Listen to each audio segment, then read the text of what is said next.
Halo, selamat pagi Bapak dan Ibu semuanya. Kembali lagi di Philip Morning Market Call edisi 10 Maret 2022. Untuk memulai perdagangan pagi hari ini, kita coba review pergerakan indeks harga saham gabungan, yang mana pada penutupan Rabu kemarin IHSG dipantau tertutup menguat 0,74%. Kenaikan ini em, salah satunya juga masih dipengaruhi oleh harga salah satunya sektor komoditas ataupun sektor mining ya khususnya akibat lonjakan dari harga beberapa yaitu nikel dan juga kita lihat adanya komoditas CPO yang juga masih terpantau menguat. Selain itu di bursa regional Asia, Nikkei terpantau melemah 0,30%, sedangkan Hang Seng melemah 0,67%. Namun straight time dibuka menguat setelah libur di perdagangan Selasa kemarin dengan penguatan 1,48%. Sedangkan untuk benua Eropa, FTSE dan juga DAX masing-masing kompak menguat 3,25% dan 7,92%.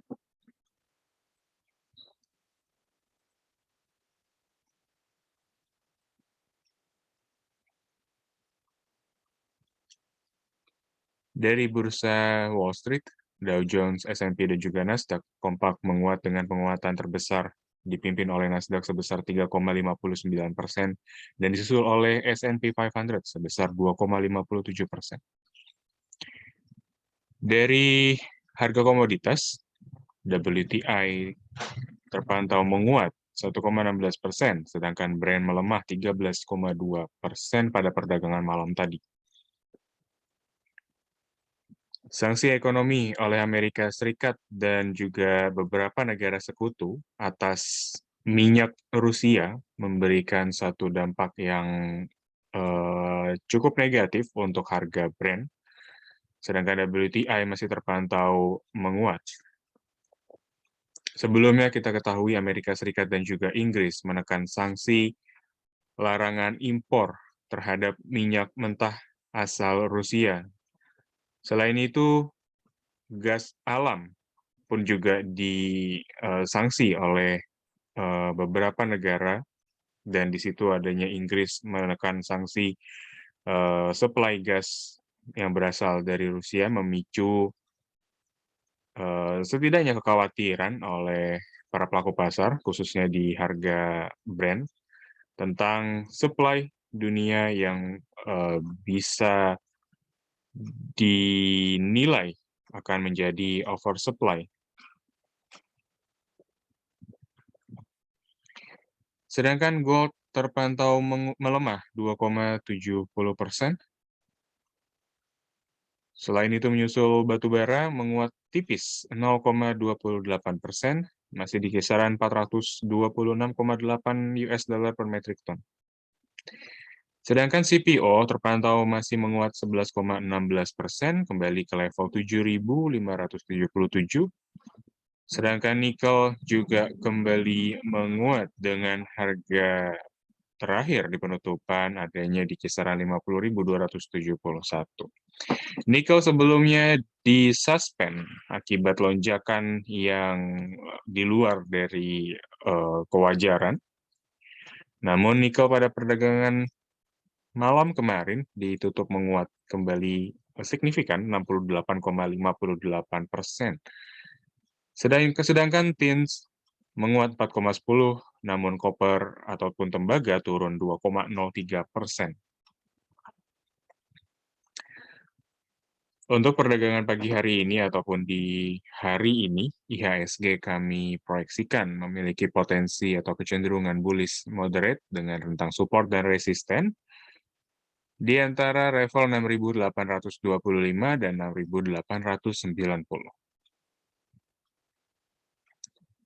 Selanjutnya untuk berita korporasi kami merekap ada PT Good atau PT Garuda Food Putra Putri Jaya Tbk yang mencatatkan kenaikan laba bersih senilai 63,76%, menjadi 424,82 miliar sepanjang tahun 2021. Kenaikan itu seiring juga pertumbuhan pendapatan sebesar 14% menjadi 8,79 triliun. Ataupun sebelumnya atau di tahun 2020, pendapatan GOOD hanya sekitar 7,71 triliun rupiah. Selain itu ada MLPL, yang mana merencanakan untuk melakukan right issue dengan rasio 51 saham lama akan mendapatkan 7 lembar saham baru, di mana setiap lembar sahamnya akan ditawarkan senilai Rp500. Adanya rencana right issue tersebut dengan harga pelaksanaan di harga 500 dan juga dengan rasio perbandingan saham lama dan saham baru akan menghasilkan harga teoritis di kisaran Rp239,7. Lanjut ada IPCC atau PT Indonesia Kendaraan Terminal Tbk, menargetkan revenue atau pendapatan dan net income tumbuh masing-masing 12 dan 15% secara year on year.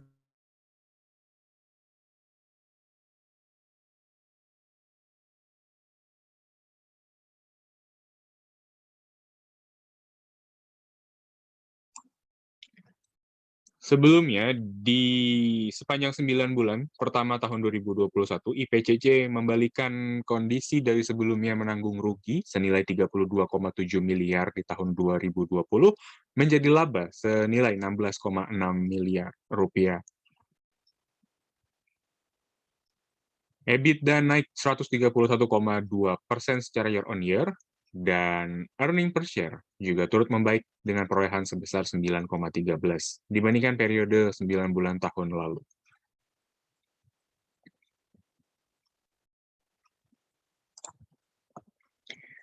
Selanjutnya untuk rekomendasi Philips Sekuritas di perdagangan hari ini, kami salah satunya merekomendasikan LSIP dengan pergerakan teknikal yang bisa kita manfaatkan, adanya rebound di perdagangan Rabu kemarin, bisa kita manfaatkan untuk langsung entry buy di pembukaan perdagangan pagi hari ini, menyusul juga harga CPO yang terpantau masih menguat signifikan.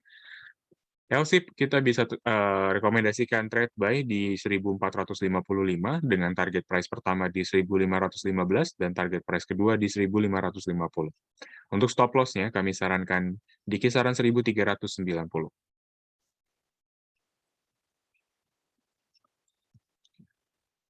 Selanjutnya ada JSMR atau Jasa Marga Persero Tbk. Dari pergerakan terakhir ataupun pergerakan chart-nya, JSMR membentuk atau mencoba breakout area dynamic resistance EMA34 dengan candle terakhir membentuk satu body candle bullish dan juga adanya spike di volume dan juga stochastic oscillator masih menunjukkan satu pergerakan yang cukup positif.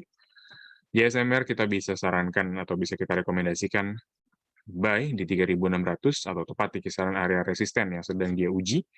Sedangkan untuk target price pertama ada di kisaran 3.920 dan target price kedua ada di 4.010. Sedangkan untuk stop loss kami sarankan di area 3.280. Selanjutnya ada Panorama Sentra Wisata Tbk atau PANR. PANR dari pergerakan minor trendnya membentuk satu formasi wedges, di mana pergerakan 2 hari terakhir PANR mencoba breakout area trendline atas, sehingga adanya breakout tersebut mengakhiri fase minor trend untuk falling wedge, sehingga PANR bisa kita juga sarankan atau rekomendasikan buy di kisaran 266. Dan target price pertama ada di kisaran 304, sedangkan target price kedua ada di kisaran 332. Sedangkan untuk stop loss, kita bisa gunakan area stop atau support terdekat ada di kisaran 224.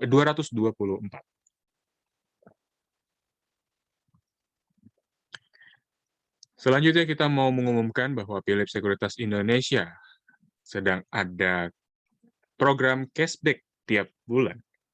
Cashback ini atau promo ini berlaku sampai dengan Desember 2022, di mana cashback senilai 100.000 ini berlaku ketika Bapak dan Ibu melakukan pembelian produk reksadana milik Principal Asset Management minimal sebesar Rp2 juta yang tersedia di Points Pro Fund.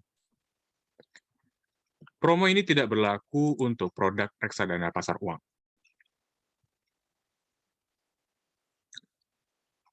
Hadiah akan diberikan kepada 20 orang tercepat yang melakukan pembelian produk reksadana dan hadiah akan diberikan pada bulan berikutnya.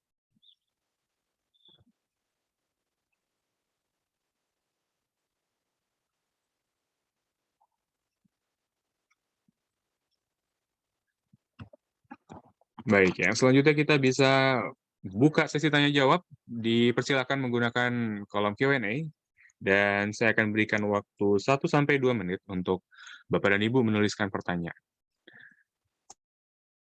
Kita akan kembali 1-2 menit lagi. Terima kasih.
Baik, terima kasih untuk menunggu Bapak dan Ibu. Kita bisa mulai untuk sesi Q&A, di mana pertanyaan pertama mengenai Pakuwon dan juga perusahaan gas negara.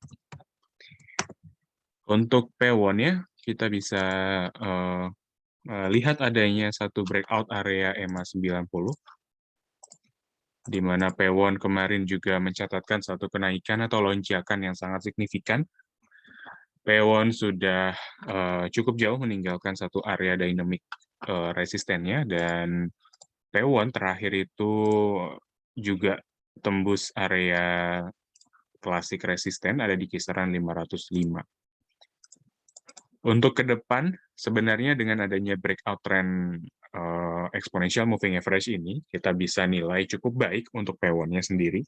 Namun, untuk peluang belinya, bagi Bapak dan Ibu yang belum beli, saya sarankan mungkin untuk coba lebih bersabar terlebih dahulu karena lonjakan ini dan juga penembusan area 2 dynamic, baik itu dynamic resisten dan juga classic resisten, kita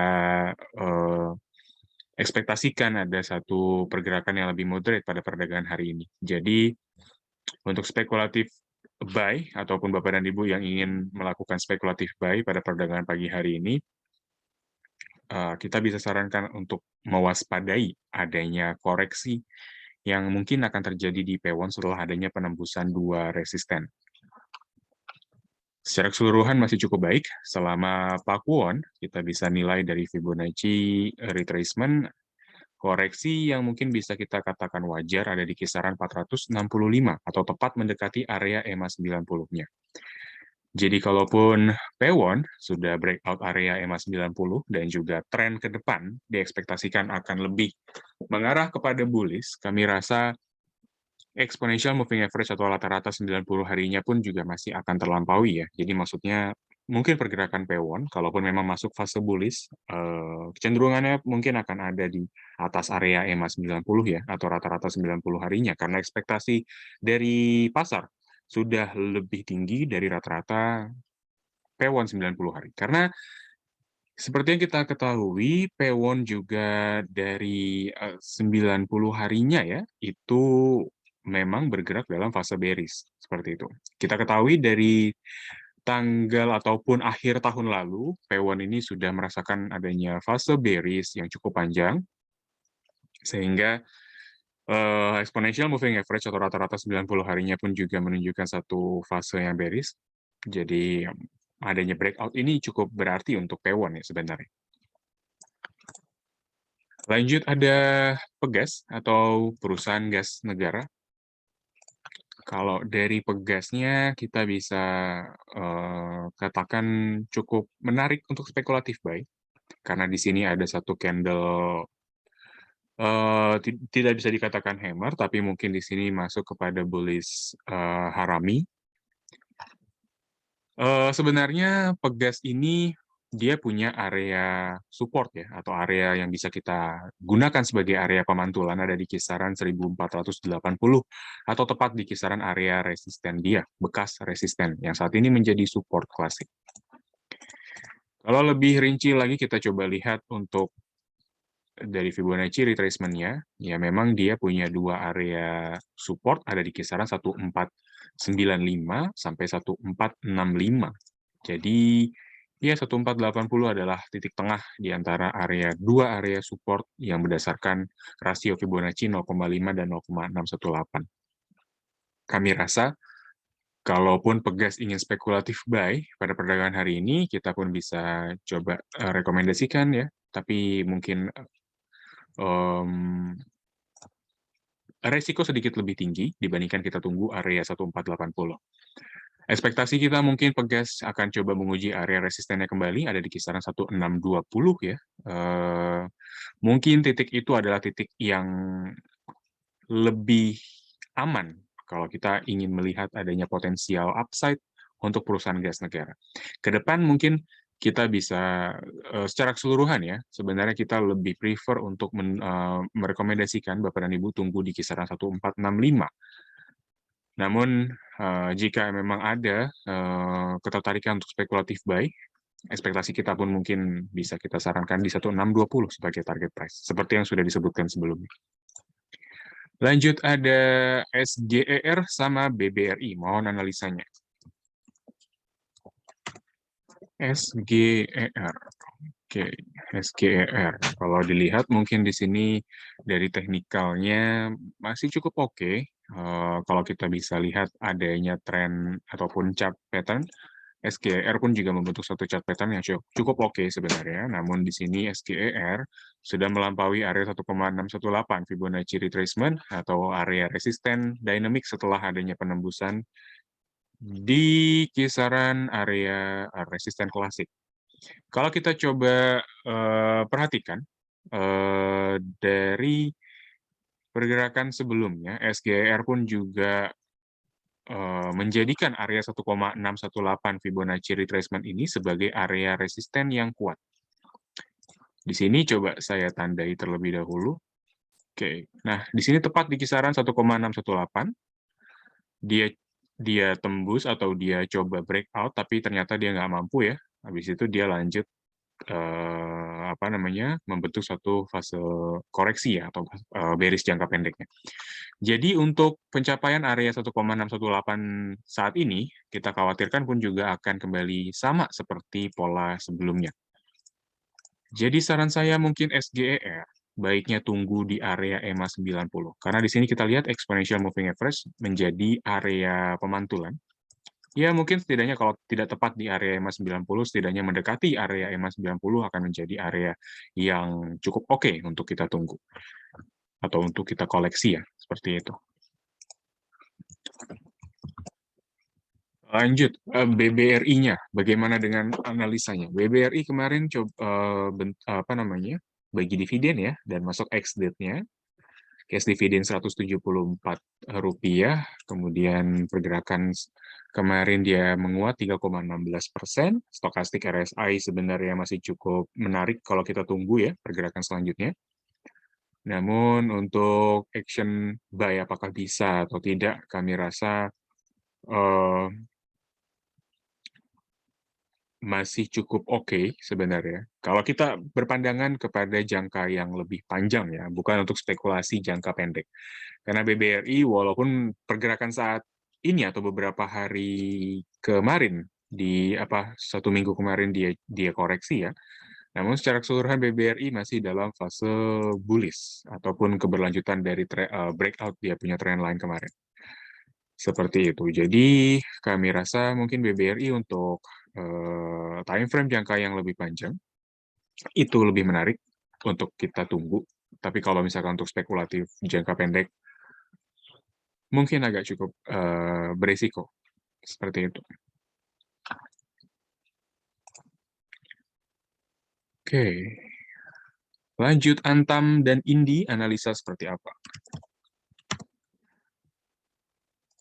Antam, kemarin Antam Doji Gravestone kembali minus 6,69%. Sepertinya Antam pun juga sudah mulai cukup jenuh ya dengan pergerakan atau kenaikan harga yang terjadi sebelumnya. Dan stokastik RSI pun tentu dengan lonjakan kenaikan ini membawa stokastik RSI berada di kisaran area overbought. Namun untuk pola ataupun area support yang dimiliki oleh Antam ada di kisaran 2630-an. Kita masih coba untuk lihat terlebih dahulu Antam seperti apa, karena memang kalau dilihat dari sentimennya, Antam itu masih punya cukup sentimen yang positif dengan apa namanya lonjakan dari harga nikel. Tapi kalau kita coba kulik-kulik lagi tentang Antam kinerjanya, sebenarnya Antam itu pendapatannya masih disumbang terbesar masih dari emas. Seperti itu. Baru memang ferronikel dan juga nikel di dalamnya. Kedua dan ketiga ya untuk penghasil ataupun sumbangan terbesar untuk pendapatannya. Namun Antam dengan emasnya masih cukup signifikan ya, masih cukup berpengaruh harga emas tersebut. Dan satu lagi, Antam itu adalah tidak murni sebagai perusahaan pertambangan emas, karena sampai saat ini yang kita ketahui Antam itu punya area tambang hanya 2. Ada di Pongkor sama di satu lagi saya lupa apa. Tapi yang dari update terakhir itu ada 2 apa namanya 2 lokasi saja. Antam punya 2 lokasi.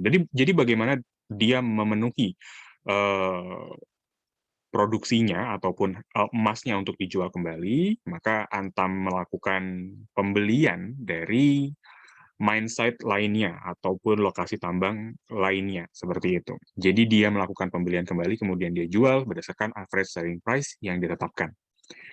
Jadi lonjakan harga emas yang terjadi kemarin, yang saat ini pun mungkin agak turun ya, tapi lonjakan kemarin harga emas kemarin melonjak, itu akan menaikkan ekspektasi dari average selling price-nya atau cost-nya, cost buying-nya untuk harga emas yang dia beli nantinya.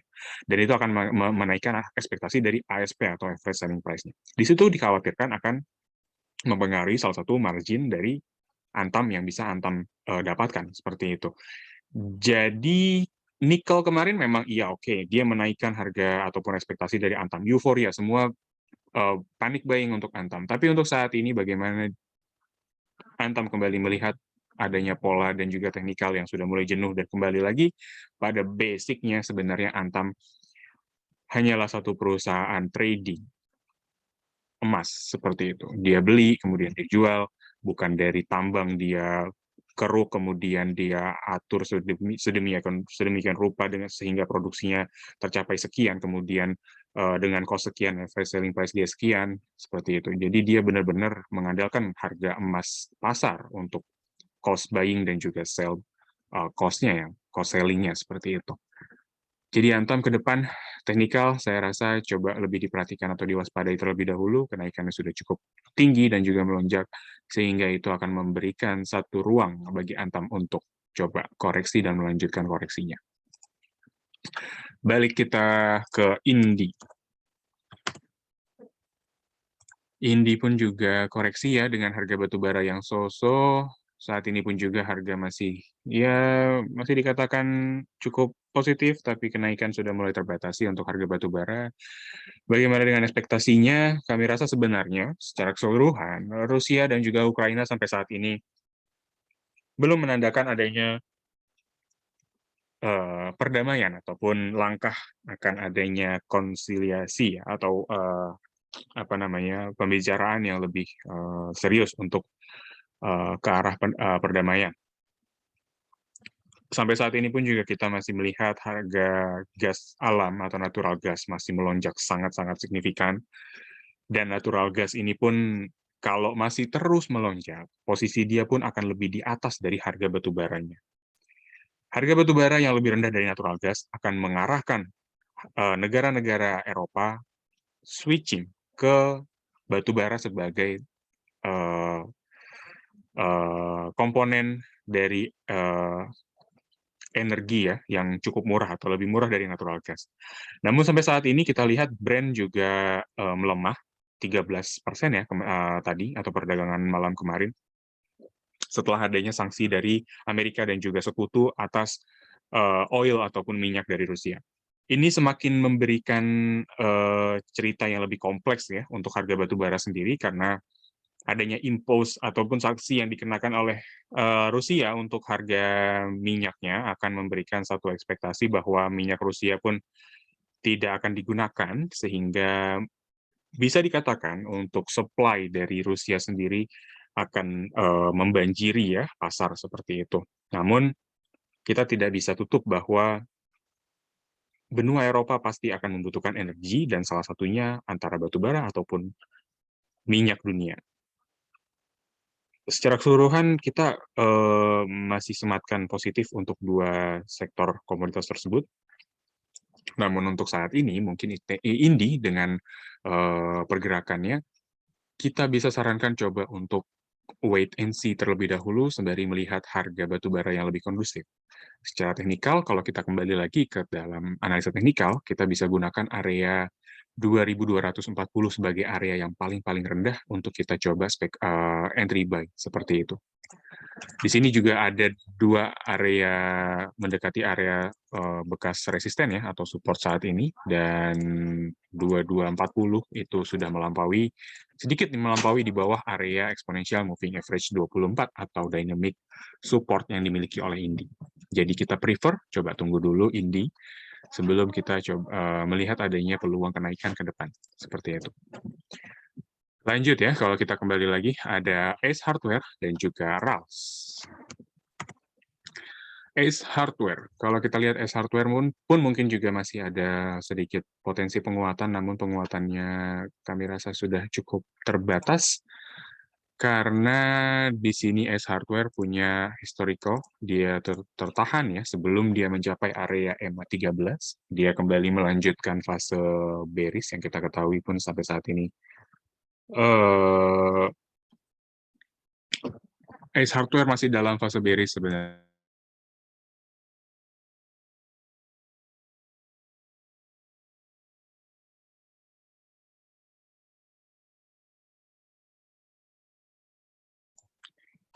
Untuk Ace Hardware, kami rasa baiknya diperhatikan atau diwaspadai terlebih dahulu, berhubung kenaikan Ace Hardware juga sudah terjadi selama 3 hari ya, dengan hari ini ya, tepat 3 hari. Ace Hardware kami rasa ya baiknya dijauhkan terlebih dahulu, atau yang sudah punya baiknya coba langsung dilepas saja. Kalaupun dia ada satu ruang penguatan, kita bisa lihat mungkin di sini ada minor trend ya. Oke, dia punya area resisten memang ada di sini, 1075. Dekat ya, 1070. Jadi satu tik lagi dia udah capai dia punya resisten. Seperti itu. Jadi S-hardware ya mungkin untuk hari ini kenaikan 1075 baiknya dilepas. Untuk ke depan kita ekspektasi dia mau lanjut lagi penurunannya ya, ataupun fase bearish-nya. Seperti itu. Lanjut, ada RALS. Dia udah breakout area EMA 90 pada perdagangan hari ini. Lanjutnya bagaimana? Kita coba tunggu dulu penutupan perdagangan pagi hari ini. Kalau memang Bapak dan Ibu belum punya RALS sebelumnya atau belum masuk, memang eh, spekulatif buy yang akan disematkan pada perdagangan hari ini mungkin akan diikuti dengan resiko yang cukup tinggi juga ya dari RALS. Jadi memang dia karena baru breakout ya, baru coba breakout EMA 90, ini signal awal, jadi spekulatif buy dan resiko pun juga akan mengiringi ya, tinggi juga. Jadi maksudnya baiknya kita coba tunggu dulu penutupan perdagangannya, sehingga nanti kita bisa lihat pergerakan selanjutnya seperti apa. Kalau RALS masih bergerak di atas EMA 90, kita bisa sematkan untuk entry buy. Kalaupun dia kembali lagi di bawah EMA 90, berhati-hati atau waspada, adanya penahanan di area EMA 90 dan keberlanjutan dari fase bearish-nya.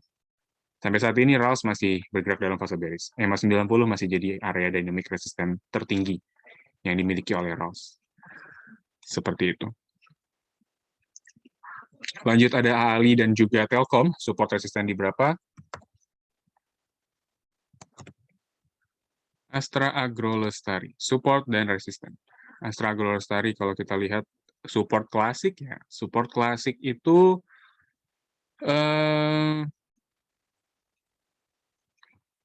dia punya support di sini ya, terdekat ya, yang paling dekat ada di sini. Bekas resisten yang dia tembus ya, dan menjadi support saat ini ada di kisaran 11.800-an. Itu adalah supportnya.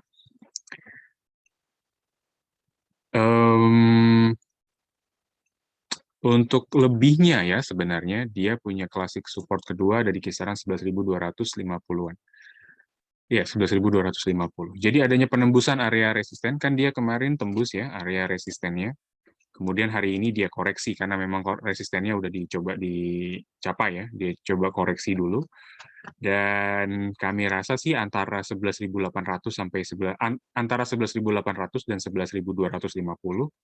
Saya lebih prefer untuk memilih 11.250 untuk ditunggu ya kalau kita coba mau entry buy lagi di ALI.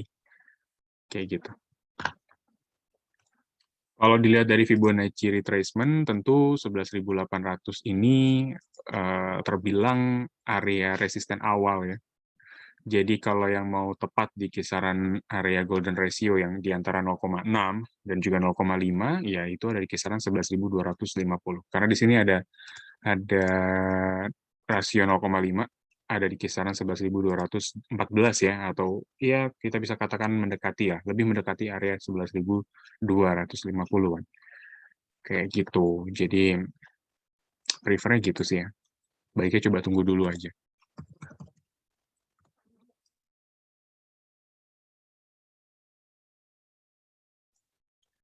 Lanjut, bagaimana dengan Telkom ya? Kalau dari Telkom dengan candle yang cukup mengganggu sebenarnya, kita bisa sarankan coba tunggu dulu. Stokastik juga udah golden cross. Baiknya kita coba tunggu dulu aja area buy kita di area mungkin untuk dua area supportnya ya, atau dua area beli ada di kisaran 4.390 ya. Tapi di sini kalau saya prefer coba tunggu di 4.310-an. Mungkin di situ ya. Situ lebih oke kayaknya. Lebih low risk kalau bisa kita katakan. Kita kembalikan tergantung dari Bapak dan Ibu. Antara 4.390 dan 4.310 adalah dua area yang bisa kita rekomendasikan untuk coba mulai spekulatif buy. Kayak gitu. Lanjut untuk saham BSDE dan juga Medco bagaimana?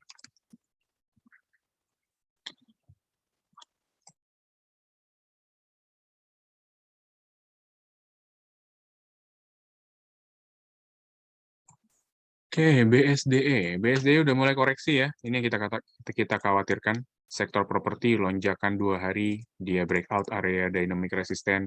Hari ini dia coba koreksi dulu, dan koreksinya ini kita bisa pantau atau bisa kita lihat normal ketika dia masih bergerak di kisaran area EMA 90 ya.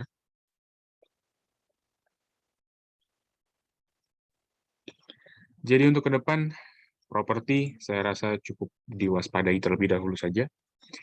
Sembari kita melihat signal yang lebih valid ya, memberikan adanya gambaran lebih jelas tentang pergerakan selanjutnya. Seperti itu. Kalau yang sudah punya, ya dengan koreksi ini kita coba bisa sell on weakness. Baiknya kita coba secure dulu aja apa namanya potensial gain yang kita berikan yang kita miliki, yang sudah kita miliki, karena memang BSDE ini dengan koreksinya patutnya kita tunggu dulu aja adanya signal dan juga koreksi sampai mana atau sejauh apa koreksi si BSDE ini akan berlangsung seperti itu. Kalau untuk Medco brand kemarin atau malam tadi koreksi ya, kita khawatirkan Medco hari ini juga ada satu efek dari penurunan. Iya, dia udah hampir auto reject bawah 5,38% untuk posisi saat ini. Medco area support kelas support dynamic ada di kisaran EMA 24. Medco dengan pergerakan saat ini kita coba sarankan untuk tunggu aja area 580,588 berarti kisaran 585 sampai 590 ya untuk fraksi harganya. Brand terpantau melemah sangat signifikan akibat embargo dari Amerika Serikat dan juga sekutu. Ekspektasi ke depan memang kita lihat ini lebih negatif ke arah supply dari minyak dunia. Walaupun dari OPEC Plus menilai adanya tingkat produksi yang masih dipertahankan dan belum akan dinaikkan ya di tahun ini, namun embargo dari Amerika dan Inggris memberikan satu side ataupun sisi adanya kekhawatiran oversupply. Rusia kita bisa ingat-ingat bahwa salah satu produsen terbesar setelah Amerika Serikat. Jadi supply dia pun akan membanjiri pasar, tergantung bisa diserap di negara mana, tapi kalaupun saat ini memang sudah mulai banyak ya negara yang menjatuhkan sanksi kepada Rusia maksud saya. Jadi mungkin harga komoditas ataupun barang-barang komoditasnya pun juga akan terpengaruh ya, seperti itu. Baiknya diwaspadai dulu aja pergerakan yang related sama brand. Dan untuk Medco sendiri juga kita waspadai terlebih dahulu untuk pergerakan-pergerakan atau pelemahan yang potensi untuk masih dilanjutkan ke depannya.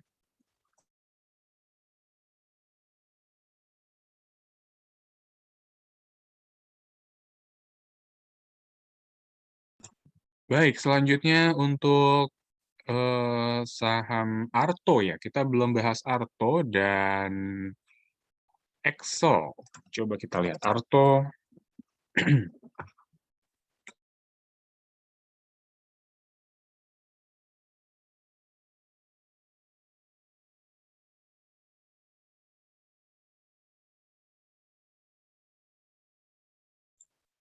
Oke, lanjut. Arto.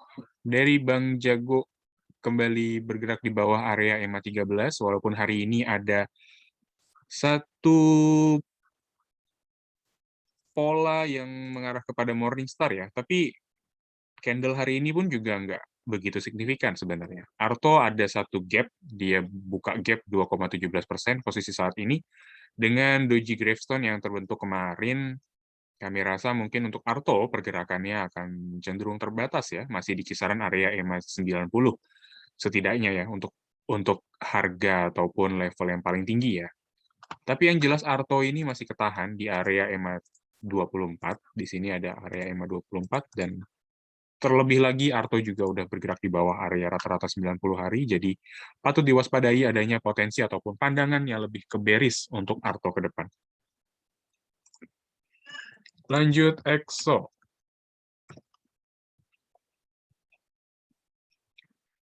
Untuk EXO bisa ambil posisi di berapa? Kita coba lihat dulu.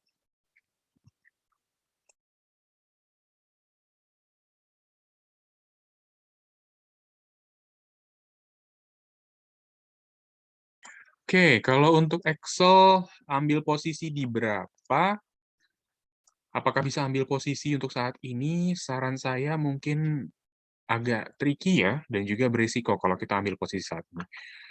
Adapun EXO saat ini masuk dalam fase bearish, dan dia juga penahanan ada di kisaran area EMA 13.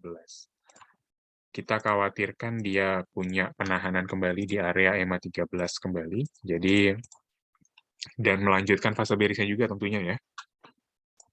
Jadi untuk ambil posisi saat ini apakah bisa? Saran saya mungkin coba ditahan dulu aja, risikonya juga cukup tinggi. Apalagi hari ini juga Excel udah koreksi ya 1,88%, membentuk satu full body candle bearish. Jadi kalau memang sudah masuk di pembukaan perdagangan pagi hari ini, baiknya kita waspadai dulu aja, seperti itu. Walaupun dia punya area support atau area penahanan di kisaran 2.550, tapi dengan pola seperti ini dan juga candle atau kondisi saat ini, kita tidak bisa pastikan apakah Excel akan rebound atau bahkan membentuk satu pola bullish reversal seperti itu. Agaknya diperhatikan atau diwaspadai. Lanjut ada Akra. Bagaimana Akra? Dan kita lanjutkan dengan Doit ya. Tadi kita belum bahas Doit. Mungkin Arto dan juga Pegas sudah kita bahas. Jadi mohon maaf. Semoga juga menjawab pertanyaan Bapak dan Ibu. Adanya pembahasan yang kita sudah bahas sebelumnya. Akra seperti apa? Kalau dari Akra, kembali lagi, dia coba tembus area EMA 90, dan ini signal cukup oke sebenarnya, cukup baik. Dia punya penahanan, dia punya area EMA 90, dia coba breakout, saat ini Akra koreksi 2,47%, dan kita coba lihat koreksinya sejauh apa. Kalau masih di kisaran area EMA 90 atau di atas area EMA 24, kita masih bisa sematkan untuk positif untuk outlook ataupun pandangan kita untuk Akra sendiri. 765 bisa kita tunggu lagi untuk entry buy. Kalau sudah punya Akra, saran saya masih bisa kita sarankan untuk hold juga. Jangka pendek masih cukup oke dan menarik. Bagaimana dengan jangka yang lebih panjang lagi dari Akra?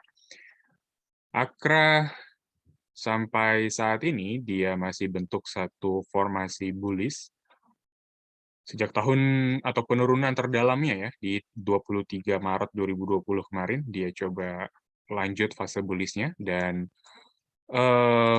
saat ini ya kalau bisa kita katakan Akra memiliki satu pemantulan di kisaran 0,7 sampai 0,618, yang mana dengan begini Akra masih cukup bullish ya, dengan pandangan ke depan seperti apa. Akra masih bisa kita sematkan untuk hold juga. Baik, rekomendasi masih kita bisa sematkan untuk Akra dengan pergerakan teknikal dan juga view dari fundamental analysis yang sudah kita berikan sebelumnya. Selanjutnya ada Doit. Doit seperti apa? Harga minyak juga anjlok. Doit seperti apa dengan model bisnisnya? Doit juga terpantau hampir auto reject ya, atau mungkin apa sudah auto reject? 5,78% mendekati auto reject bawah. Jadi untuk ke depan atau untuk hari ini jelas kita jauhkan dulu aja Doit ataupun yang relate sama harga minyak dunia. Adapun area support yang dia miliki cukup panjang, cukup jauh sebenarnya. Dia punya area support bekas resisten ya, ada di kisaran 398 ya. Itu adalah area supportnya. Support kedua ini lebih jauh lagi, ada di kisaran 370. Jadi mungkin dynamic support pun juga cukup jauh juga ya di sini. Jadi mungkin 370 kita lebih comfort ya buat rekomen DOIT ataupun melihat nanti arah pergerakan DOIT ke depan seperti apa. Kalau memang ada perubahan dari harga minyak mentah dunianya. Lanjut ada Unilever sama WG, UNVR. UNVR kita lihat kinerjanya juga. Oke, kita lihat dulu ya. Untuk Unilever dari teknikalnya masih dalam fase bearish. Jelas Bapak dan Ibu pun juga bisa menilai sendiri Unilever kurang begitu menarik. Mungkin di sini ada momen ya, di mana Unilever terlihat sepertinya akan coba rebound sesaat seperti itu. Namun Unilever kita mungkin bisa sarankan juga untuk spekulatif buy juga. Namun pergerakannya akan terbatasi, ada di kisaran area EMA 13 ya, sesuai dengan historical movement-nya atau pergerakan historicalnya. Dia tertahan di kisaran area EMA 13, sehingga 3.590 bisa kita rekomendasikan untuk menjadi area target price selanjutnya. Unilever memang ada satu momen dari teknikalnya, ada satu peluang dia untuk coba bullish ataupun rebound, tapi mungkin area rebound-nya juga akan terbatasi. Tadi ya, kita sudah bahas sebelumnya. Unilever dengan capaian di Q4 2021, yang mana net income itu cenderung lebih tinggi ya, 1,38 T, yang mana net marginnya atau net profit marginnya pun juga lebih baik ya, bisa diperbaiki dari kuartal-kuartal sebelumnya. Revenue tapi ada satu penurunan kembali. Sebelumnya dia di 9,8 triliun, di kuartal 4 dia bukukan kisaran 9,52 triliunan. Memang Unilever ini diancam oleh beberapa produk-produk perawatan yang saat ini mulai muncul, dan produk-produk Unilever saat ini pun juga bisa kita katakan banyak sekali pesaingnya, sehingga Unilever merasakan adanya dampak tersebut. Untuk pandangan kita, Unilever jangka panjang baiknya masih diwaspadai atau dijauhkan terlebih dahulu, namun untuk teknikal, kita bisa memanfaatkan adanya potensi atau ruang-ruang penguatan jangka pendek yang bisa kita manfaatkan. Lanjut ada saham SMGR ya, Unilever kita sudah bahas. SMGR dan juga UNTR. Yang belum itu ada, ya itu ya, SMGR, United Tractor. Semen Gresik, harga batu bara so-so aja atau cenderung flat. SMGR hari ini dia coba menguat 3,11%. Seperti yang kita ketahui, kalau dari korelasi SMGR ataupun industri semen sangat mengandalkan batu bara sebagai bahan produksi atau bahan energinya, energi mix di sektor semen itu cukup besar dari batu bara. Jadi batu bara yang so-so ini mungkin sedikit momentum untuk SMGR menguat ya. Namun dari pergerakannya atau ya seiring dengan harga batu bara yang meningkat, SMGR juga masih dalam fase bearish juga. Fase bearishnya pun juga sampai saat ini kita masih lihat adanya peluang ya untuk melanjutkan fase bearish tersebut. Jadi area resisten ataupun area taking profit yang bisa kita sarankan ada di kisaran 6.850. Itu udah paling aman ya kalau kita coba secure, kita punya potensial gain seperti itu. Untuk saat ini mungkin SMGR dengan penguatan 3,11% ada di 6625. Apakah worth it kita bisa masuk hari ini? Mungkin ya kisaran 3-35%, 3,35% itu cukup worth it. Jadi mungkin bisa kita sematkan untuk buy, spekulatif buy hari ini untuk SMGR, target price 6.850. Lanjut ada United Tractor. Dia punya bisnis penyewaan alat berat, dan penyewaan alat berat ini banyaknya disumbang dari sektor pertambangan batu bara. Walaupun United Tractor memiliki site emas, kalau nggak salah di Martabe ya, Untuk hari ini UNTR melemah ya, 4,26%. Kalau dari trennya, Bapak dan Ibu bisa lihat di sini. Mungkin saya coba persingkat aja. Dia punya apa namanya, minor trend ini cukup oke dengan area penahanan di kisaran area EMA 24. Nah, secara historikal kita bisa sematkan lagi EMA 24 sebagai area penahanan. Tepat di 0,6 Fibonacci retracement ada di kisaran 24.750. Bisa kita tunggu lagi United Tractor di area tersebut. Tapi nanti signalnya kita tunggu lagi ya. Signal valid swing kita bisa masuk lagi untuk United Tractor. Seperti itu.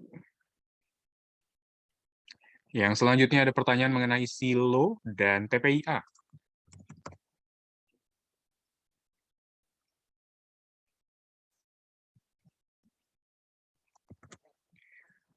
Siloam. Oke, silo teknikal sih kurang lebihnya nggak begitu menarik ya. Siloam dia punya penahanan area EMA 90 sebelumnya, kemudian dia juga kembali tertahan di EMA 90, dan untuk pergerakan dari minor trend, dia menguji area EMA 24 ya.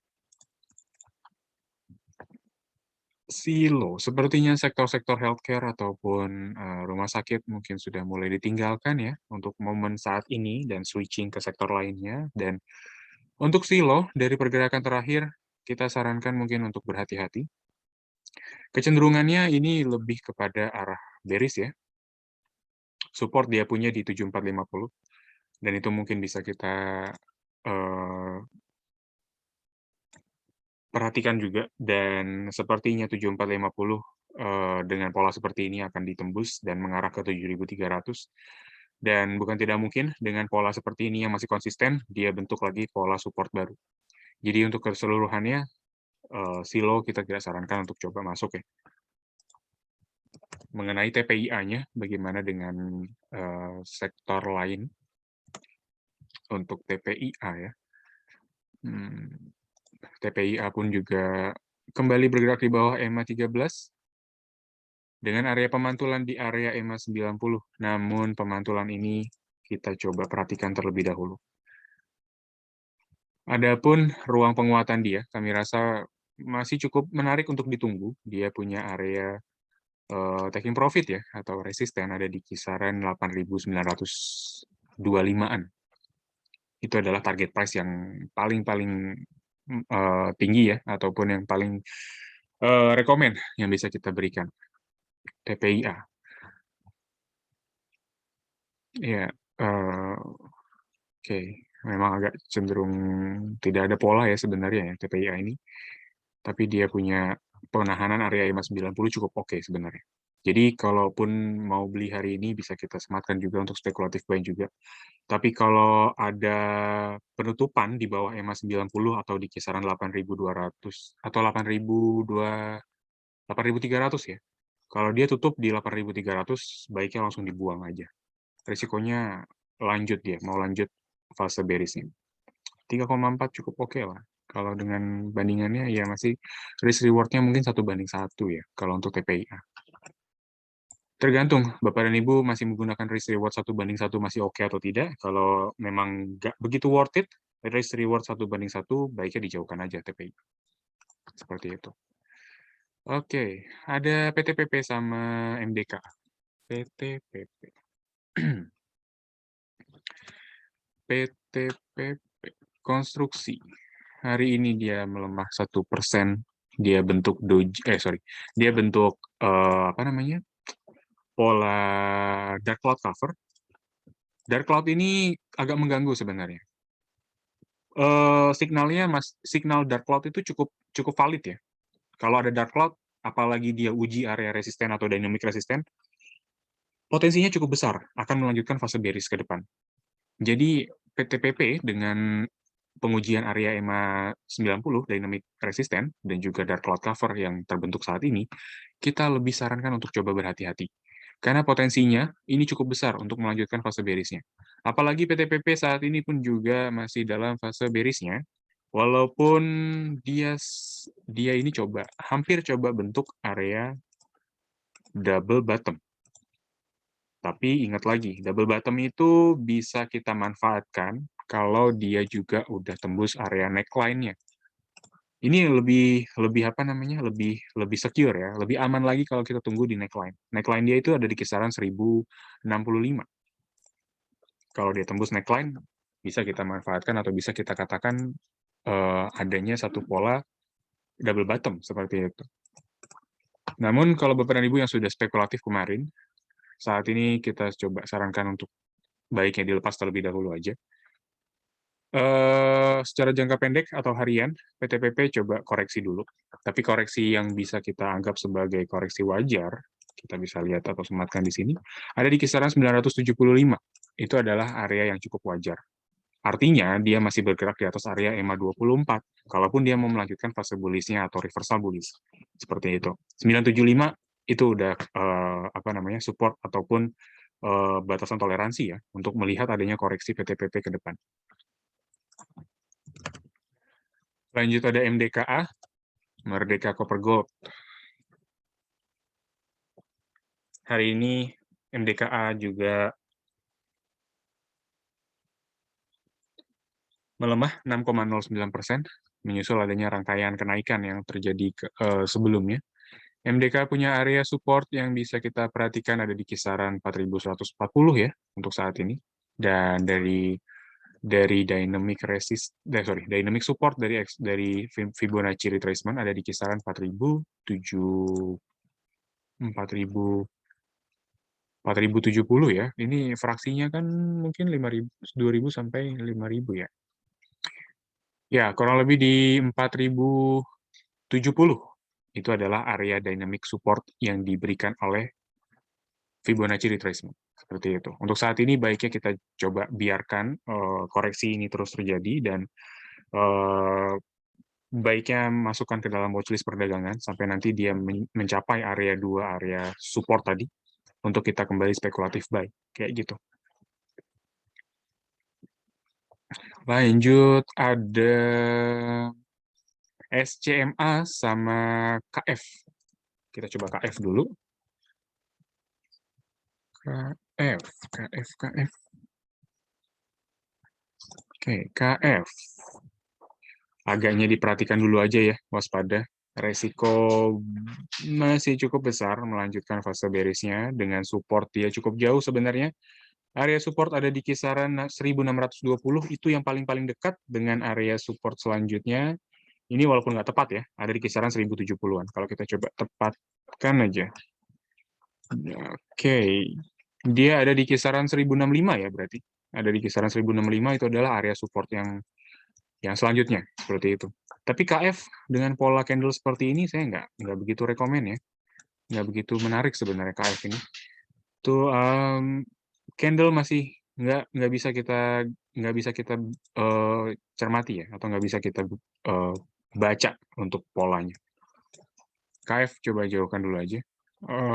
Safe to entry atau enggak? Saya rasa nggak begitu safe juga ya, kalau bisa kita katakan. Karena selama belum ada swing low ataupun konfirmasi dari pola selanjutnya, KF masih potensi untuk melanjutkan fase bearish. Apalagi dia udah nggak begitu tertahan di kisaran 1,618 ya Fibonacci retracement. Jadi memang ya setelah adanya penembusan support, kemudian support dynamic kedua mungkin ada di 2618, ada di 1620 ya. Baiknya dijauhkan dulu aja. Lanjut ada SCMA. Oke. SCMA. SCMA pun juga sama. Keseluruhan masih bergerak dalam fase bearish. Ada peluang untuk beli kah? Ada, tapi tunggu dia satu candle bullish ya terbentuk. Seperti itu. Di sini saya gambarkan untuk lebih jelasnya lagi, dia punya penahanan di kisaran area EMA 24. Dan mungkin dengan bullish candle yang terbentuk kemarin sekitaran 12,6%, hari ini dia melemah 2,4. Iya, setidaknya mungkin SCMA udah mulai terbatas ya penguatannya. Adapun ruang penguatannya mungkin nggak akan jauh dari kisaran 260 ya. Kalau kita bisa lihat di mana ya, bisa kita coba tarik. Oke. Iya, mungkin ada di kisaran 260 ya, atau di area EMA 24, kisaran area EMA 24. Jadi, SCMA, momentum belinya udah nggak ada. Candle bearish ini yang terbentuk saat ini cukup mengganggu sebenarnya. Resikonya sangat tinggi. Adanya kenaikan yang kemarin juga udah signifikan, ya udah nggak begitu menarik ya kalau kita lihat SCMA hari ini. Jadi untuk strategi selanjutnya, baiknya coba tunggu lagi aja momentum koreksi-koreksi yang terjadi di SCMA, kemudian dia melanjutkan satu fase ataupun candle bullish, ataupun signal yang lebih positif ya untuk ke depan. Seperti itu sih kalau saran saya untuk SCMA. Baik, mungkin SCMA menjadi pertanyaan terakhir di Philip Morning Market Call edisi 10 Maret 2022. Kami ucapkan terima kasih atas segala atensi dan juga pertanyaan yang begitu banyak, dan mohon maaf bila ada pertanyaan yang kembali belum bisa kita jawab. Dan semoga pertanyaan yang kita ambil atau kita pilih mewakili pertanyaan Bapak dan Ibu juga. Akhir kata terima kasih, selamat melanjutkan aktivitasnya kembali, dan salam cuan.